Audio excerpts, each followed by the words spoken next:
I'm not now. Okay. Okay. All right. Welcome, everyone, to the very first of our breakout sessions on this Yom Kippur of 5781.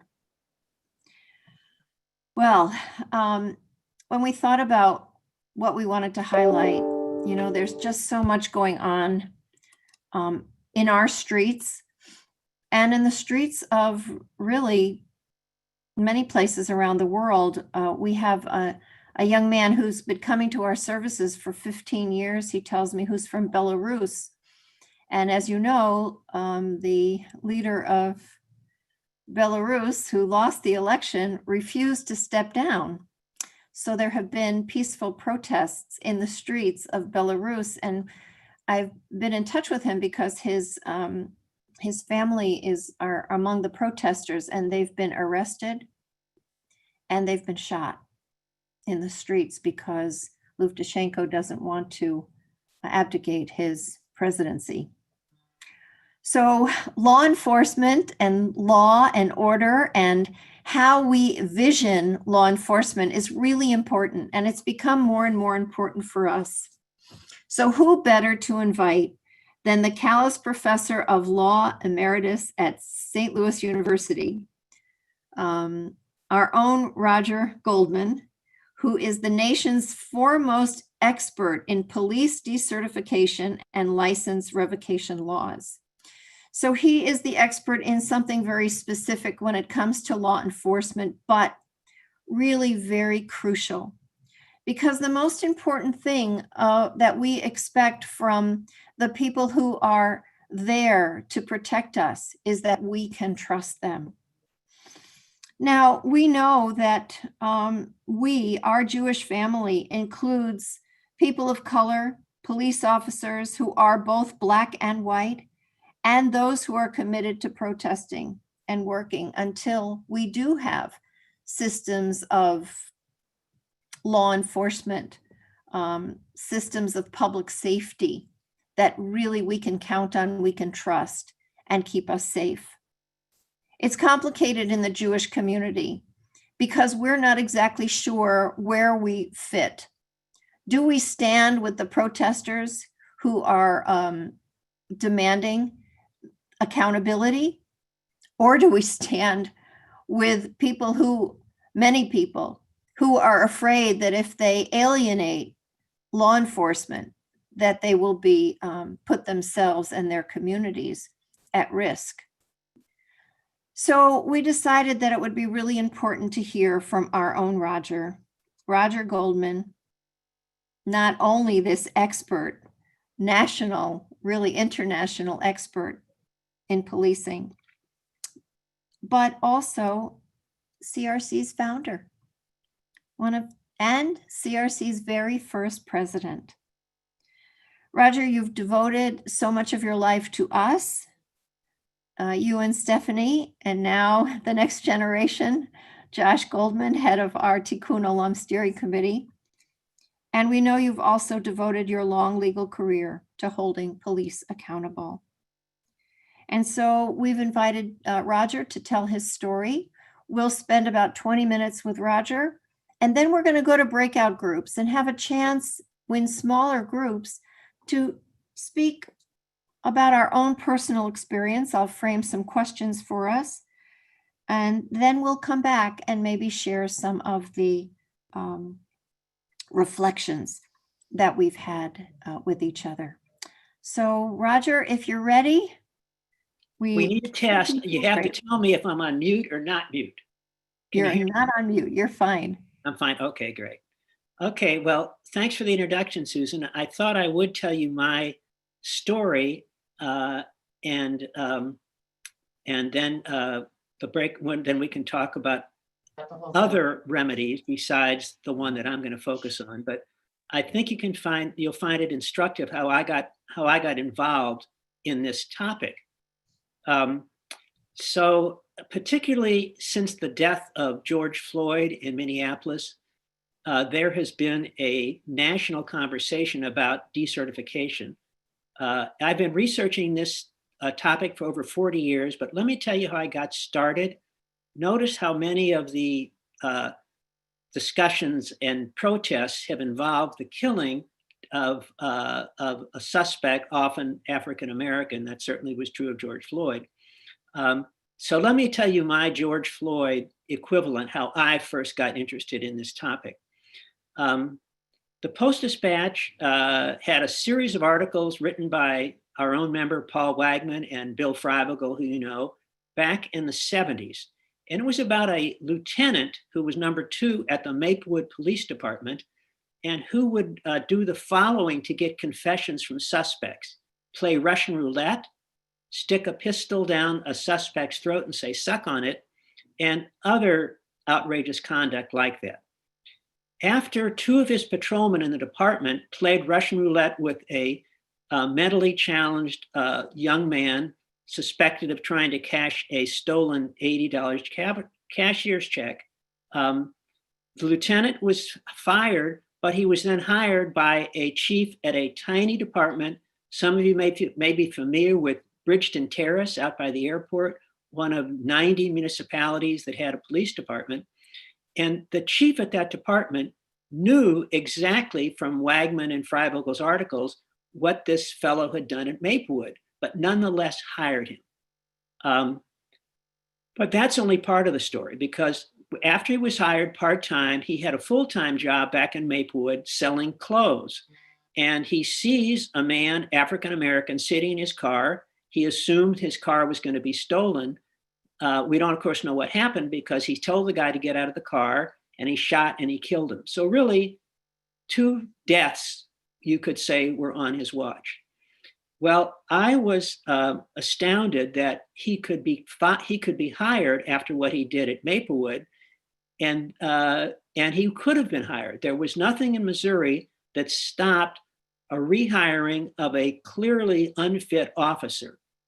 And that's when I was president of the local ACLU at the time, and along with Joyce Armstrong and Sheila Lumpy, some of you may remember her, a representative from U City, wonderful person, and working with Clarence Harmon, who at the time was head of internal affairs, we decided it would be better for him to do the testimony, head of internal affairs at the city department. And his testimony was crucial because what he told the legislators in Jeff City was that in about 90% of the time when he would fire an officer from St. Louis City, they'd be working within the next week at a tiny department out in the county. And indeed, that's what happened with this particular officer that we were talking about. Governor Ashcroft signed the bill, and in 1988, Missouri became one of the first 15 states to get this ability to stop the movement of clearly unfit officers from one department to another. And the good news is Missouri has one of the most active laws in the country. You won't believe this, but since '88, we have decertified 1,000 officers in Missouri, which puts us in the top 10% in the country in decertifications. The term for these officers is the current term, used to be rogue officers. It's now wandering officers who wander from department to department with these terrible records and get fired. It turns out that Florida, there was a recent study done, 1,000 officers who were fired from department ended up working in another department in Florida, and within a short period of time were fired from the new department. So that it's much more likely, if you've got a bad record, it seems kind of obvious that you're going to be fired again. So when I got started, only 15 states were decertified. I've been working with states all over the country since then. And now all but 5 states have this ability to decertify officers. You might be surprised to hear the states that don't have this ability: California, Hawaii, Massachusetts, New Jersey, and Rhode Island. Very blue progressive states. And you might wonder why that would be the situation. When I teach this course at law school, the students always say, oh, it's Alabama who doesn't have it, or Mississippi. And it turns out the states with the most active decertification programs are Georgia and Florida. Their cops are no worse there, but they have very strong laws to ensure police accountability. The good news is that the federal government has now gotten interested in this topic, and a couple of federal agencies are now decertifying federal law enforcement officers, including law enforcement officers in the Department of Defense and the National Park Service. And recent discussion, you may have followed, there's some federal laws being discussed in the past couple of months, that they are conditioning giving federal funds to states that have strong decertification laws. The other thing to know about is that I've been working at the state and federal level to have a way to track these decertified officers. And I made a recommendation to the President's Task Force on 21st Century Policing, which the current administration is not interested in doing, in enforcing. And my idea was made a recommendation, which is that the federal government ought to be involved in a data bank, just the way they have a data bank on errant healthcare professionals, so that a doctor, a nurse, whatever, who is fired for misconduct, who's found guilty of malpractice, will go on this national data bank. And I've been arguing that if we do it for docs, why not for cops? So far, it hasn't happened, but I'm hopeful that it will be. So I think I'll stop there, just giving you that background. And really what I would like to suggest is that if we could get that kind of improvement with something that seems so obvious, we should be able to do it with other police accountability measures. And I think in the breakout sessions, we'll probably talk about the lack of effectiveness of some of these other remedies. So Susan, I think I'll stop there. Thanks, Roger. Thanks for framing that. What we were really hoping, since it is Yom Kippur, is to, and you know, whenever we it's not the first time we've had these sessions, because of course police accountability and our relationship with law enforcement and public safety is so important. But we, you know, we always get some people coming up to us at the end saying, you know, I'm a police officer, or my loved one is a police officer, and you know, the idea isn't to take a side here. It's for the common good to figure out ways to make the system better.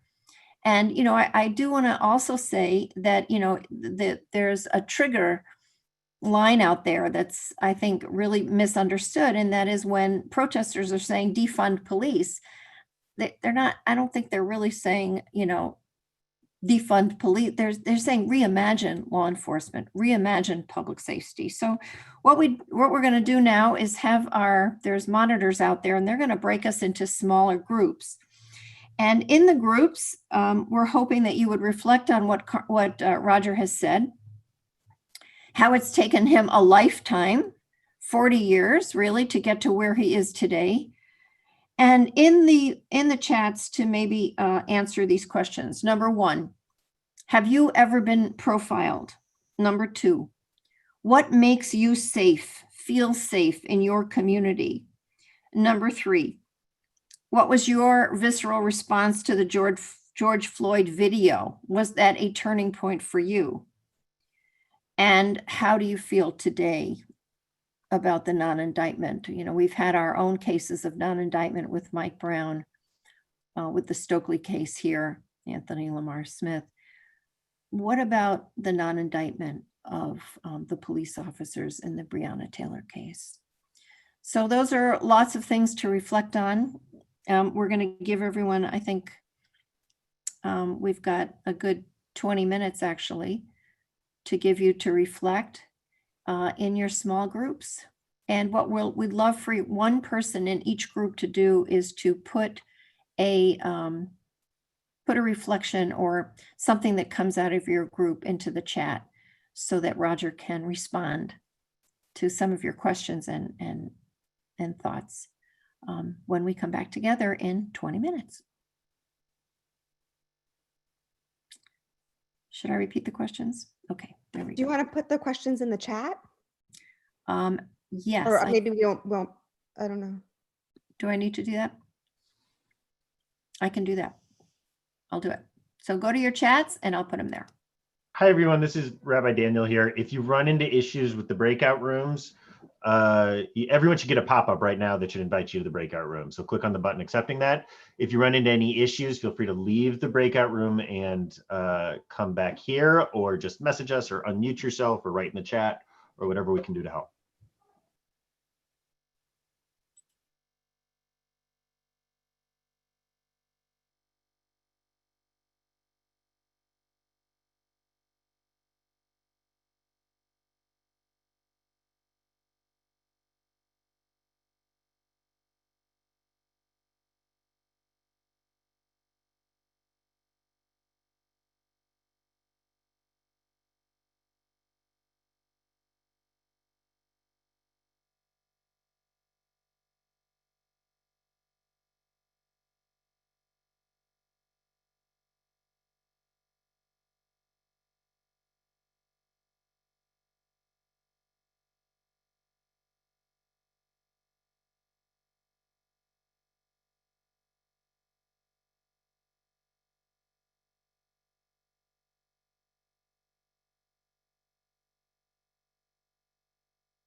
Hi, folks. I see there are 23 people here. If you're having trouble joining a breakout room and you'd like to, please unmute yourself or chat and let me know, and I'm happy to help you. But if you're choosing to hang out here rather than go into a breakout room, that is totally fine as well. But there are breakout rooms happening right now where people are talking about those questions.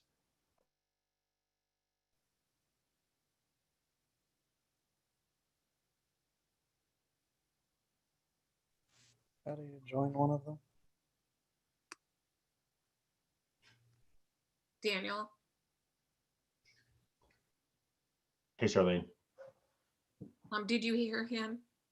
I did not. Hi, this is Ben. I was wondering how you join one of the breakout rooms.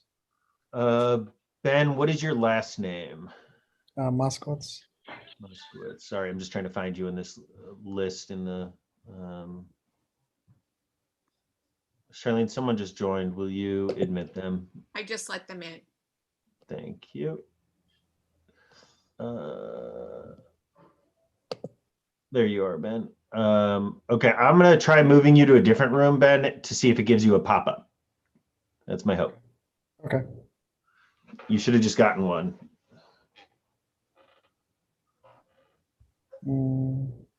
I don't see one. Move your mouse around, look at the buttons on the bottom, look and see if there's Oh, a. okay. Yep. Great. So it says you've been assigned to a certain breakout room. Yep, and then you should just be able to click accept. Okay, great. Thanks. And actually, I just realized that we are live streaming. So if you are one of the folks who is watching this live, if you head to centralreform.org /High Holy Days, you will find a link to join the Zoom room, and we would love for you to join us. Again, centralreform.org /High Holy Days, and you can find a link. So I am going to go ahead and turn off the live feed again. So folks, if you were watching this on YouTube or Facebook, I see that there are 12 people watching. I apologize. I am going to turn these off. Go to centralreform.org /High Holy Days, and there will be a link for the Zoom room.